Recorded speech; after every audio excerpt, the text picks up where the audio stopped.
is Lesson 1 of Chapter 2B of Probability and Statistics. Our topic today is central tendency. Our essential outcome is you will be able to describe the mean, median, mode, and range of a data set. Alright, this should be a short video today, hopefully. Okay, so here are our vocabulary words: mean, median, mode, range, and we will get to standard deviation. So, the mean. You've probably heard about the mean before. It's the average. To find the mean, we take the number of observations, we add all their values, and we divide by n. So let's write that down. It is the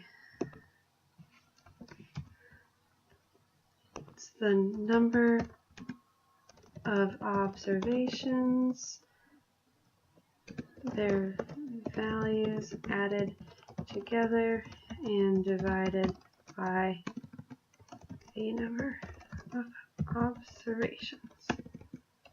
So that's the mean.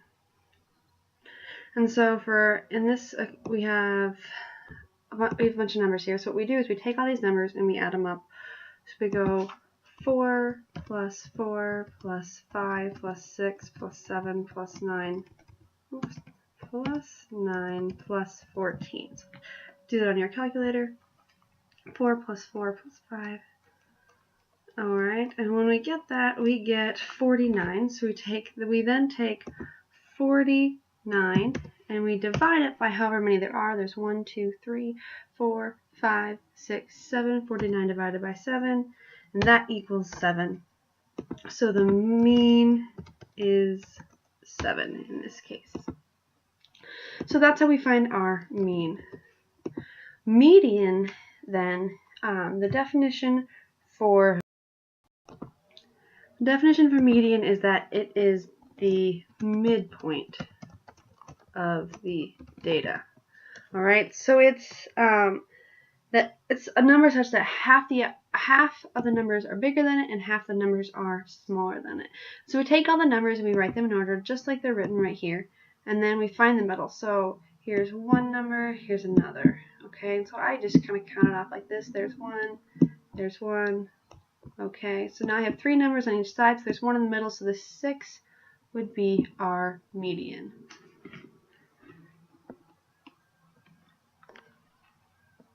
Median is 6. It's as simple as that. So then, in this next data set, all my numbers in order, and I can start crossing them off. Okay, there's one on the end, now our new ends, next ends, and this time I get 2 numbers in the middle. There's 3 numbers on each side of them, right? So I take these 2 numbers and I actually add them together. I go 6 plus 7, and I divide it by those 2 numbers.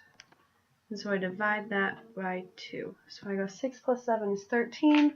13 divided by 2 is 6.5. So my median is 6.5.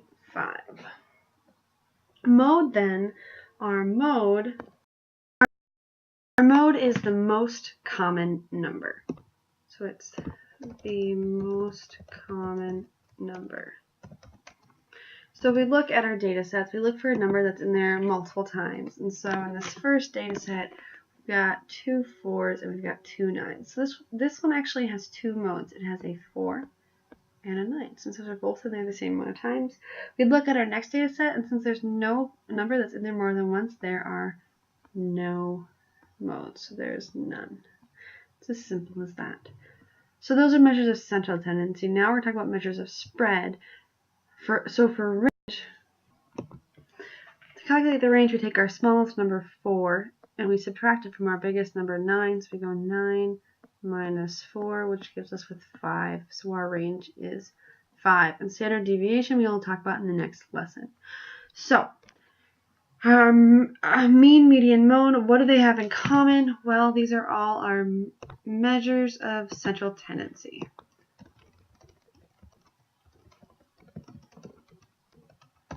What makes them unique? Mean, you actually have to calculate it, right? There's a formula. Median, it's just the middle of the data set. And mode, what makes mode unique? Well, there's not always a mode.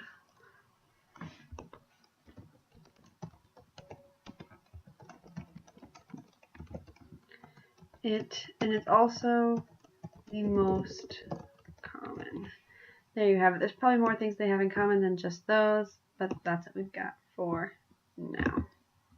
All right, that is the end of lesson 1 of chapter 2b. The topic is central tendency. So think about, write your summary and questions. Essential outcomes, you'll be able to describe the mean, median, mode, range, and of a data set. So things to think about: how do I calculate each one, and how is each one affected by a change in the data set?